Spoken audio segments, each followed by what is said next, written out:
Good. Right. Okie dokie. Well, my apologies for all this rubbish around, this audio-visual stuff, but I want to get it up onto Teams for next year. What I'm talking about today, I want to get up onto Teams. I won't say it's neglected, but we've certainly neglected it this year. You can just see up. Right, TNCS, TT, and TNS. I'm going to concentrate on TNCS, terra, out the ground. That's Latin for out of the ground. Oh, bless you. Latin for out of the ground. I've just turned my microphone off. Terra is out of the ground, into the ground, out of the ground, into the ground. Terra, neutral, combined, and then split or separated. What does all that mean? Now, you had your little quiz I gave you. Part 4. What is part 4 of the regs? Lennon, I haven't seen you for ages. How was your Easter? Safety, yes. Protection for safety. Great. Protection for safety. Overcurrents are of how many definitions? Right. So what I'm going to go into are the 2 protections for safety. There's actually 3 protections for safeties. 2 protections for safeties is. One is against live parts that are designed to be live in normal operating conditions. And one is for, so live parts, protection for safety. Protection from live parts is one. Protection from dead parts. Becoming live. Yes! What do we call dead parts? Lukey, can you remember what we call dead parts? Yes! Yes, that's one. Did you say extraneous? That comes out of the ground. So you're in the right ballpark. It's exposed conductive parts. Right, we've got anything attached to the mains here. Light switch. A light switch plate, a metal light switch plate, is part of your electrical installation. It is a component of the electric circuit because it is attached to the CPC and the board, just like this one is. This board is now attached through the mains, okay? So, if I talk about these light switch plates, if they're metal, or any of this containment, conduit, or tray. You have to earth it. Yes, you have to earth it. It's part of the what, Luke? What did Lauren call it? Exposed conductive parts. Here we are then. One protection for safety is for live parts. Parts that are designed to be live during normal operation. We don't want to cut them off, we want them live. Another part of protection for safety is against exposed conductive parts, okay? Exposed conductive parts that are designed to be dead, but could become live. Could become live when? Under fault conditions. Right. And then since 2008, right? Okay, so until 2008, the protection against live parts was protection for us against electric shock. Listen, protection against live parts was protection against electric shock. Okay? Keep it in your head. Say that again. Protection against live parts. Protection against live parts is protection against electric shock.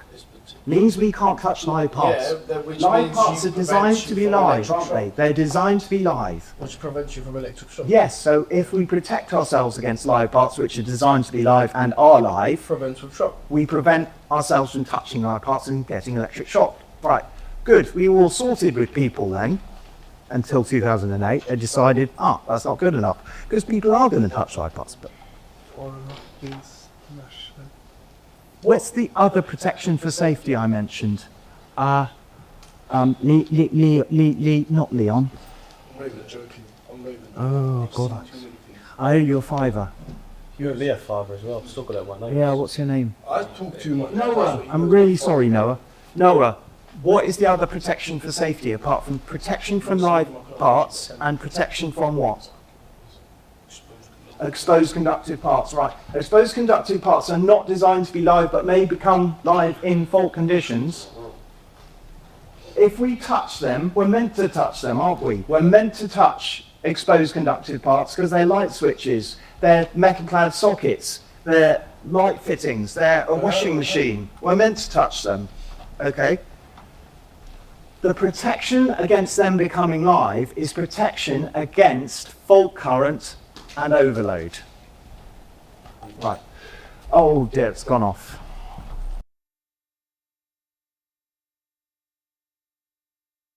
So there are two protections. Protection against live parts. What do we use to protect us against live parts? Not you, I'm going to ask Caleb. RCDs or RCDOs? I know. I knew you would say that. But that's for like the current, isn't it? Yes. Well done. We always say protection against live parts is to do with automatic disconnection of supply. It is not. Okay? It just seems logical. We hear the word live, we think that's dangerous, therefore we need something to cut it off. But if you cut off live parts, what's going to happen? Nothing's going to work, is it? Yeah. Because we need those live parts live. That's why they're there. Right, so I'm going to start drawing something down now. it's not gonna stink. We're going to have this basic protection, and we're going to have overcurrent protection. What cause you? You say, bro. The general background I could do without. Live parts. So live parts goes in here. Caleb, you got it the exact opposite way round, which is the way round everyone gets it rotten, and I do. It just seems logical when you hear live parts to say automatic disconnection of supply protects us from it. It doesn't. Live parts is protected by basic protection. Can you give me a bit of basic protection, please? No.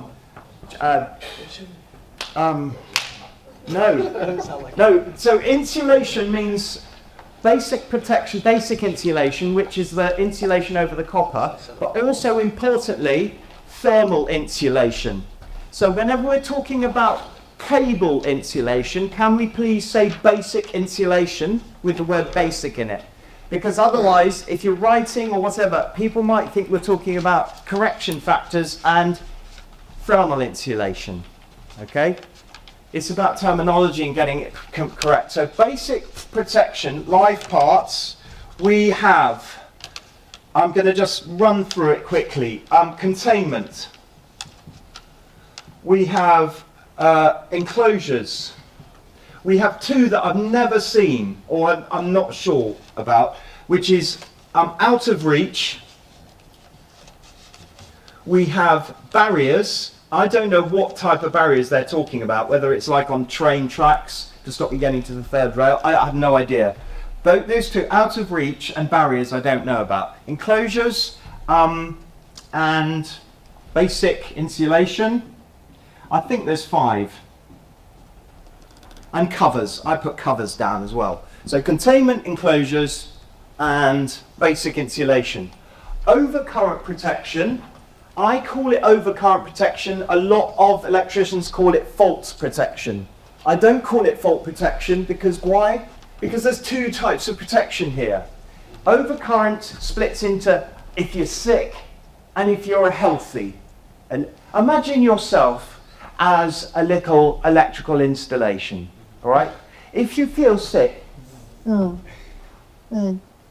you've got a fault, you need to cut off in 0.4 seconds because a fault is what? Big. It's a short circuit. It's a fault of negligible resistance.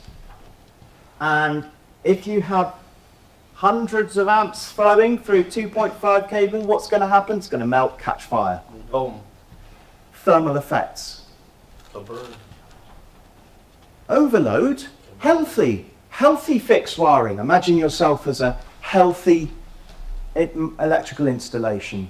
Somebody plugs too many things into you, you're going, well, I don't have a lot more, listen, I don't have a lot of work on today, I can give you an extra few amps. Yeah, I'm protected at 10 amps, but yeah, I can give you 12 for a bit.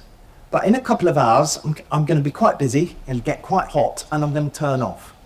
That is overload. There's nothing wrong with the actual installation, the fixed wiring, it's healthy, but somebody's plugged too much stuff in. Now, depending on the temperature, the bimetallic strip inside the overcurrent protective device can let you have that extra amp, that extra couple of amps for an hour, a week, every 3 hours trip off, whatever. But there's nothing wrong with the fixed system. It's doing its job, and the protection is doing its job to stop it overheating. Now that doesn't turn off in 0.4 seconds. Matt, what is the maximum disconnection time for a final circuit? Is it 0.4 seconds? 0.4 seconds in fault conditions, not as an overload. So I write overcurrent protection, this is how I do this, my notes, okay?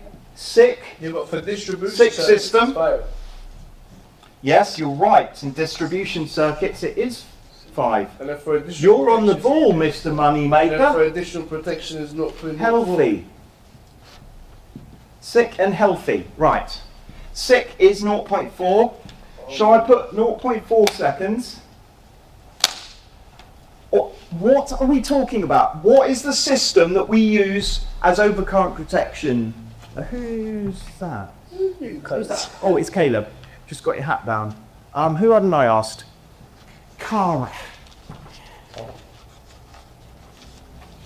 What do we use in this country as overcurrent protection? Yes? What system?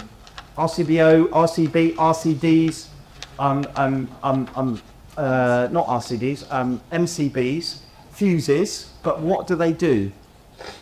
What do fuses do? What do MC breakers do? What do breakers do? Stop over. Then it.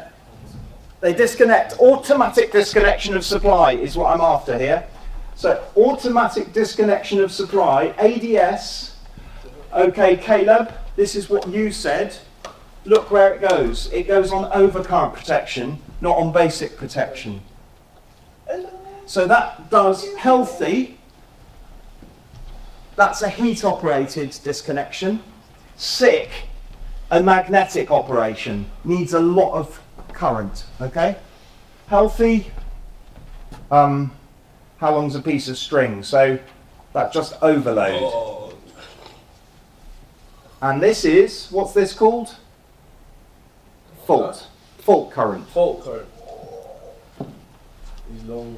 This one, right? This one. So this could be, I'm just going to write, for you, Mario, I'm going to write in light grey, I'm going to write Marius. 5 seconds Enough.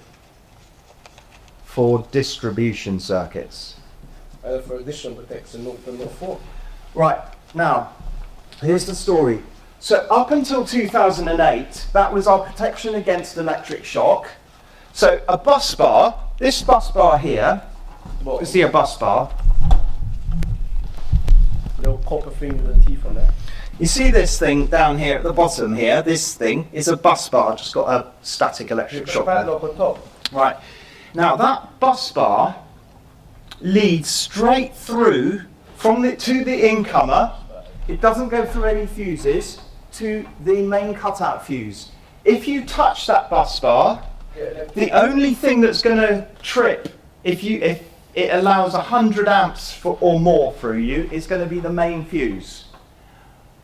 Okay, that is about 10,000 times more than you need to kill yourself. 100 amps, 10,000 times. All right, so that's not gonna, if I touch that bus bar under there and it's live, which it isn't at the moment, because I've done safe isolation, I'm gonna die or get a very nasty belt. And it's not gonna automatically disconnect of supply. Caleb, why not? This is sort of the main key. Because it's a live part. It's designed to be live. It's there going, have 100 amps, have 100 amps, have 100 amps. It's doing nothing at the moment. And then you put your finger on it. I'm a 2000 ohm resistor. 0.01 amps is going to go through me and possibly kill me.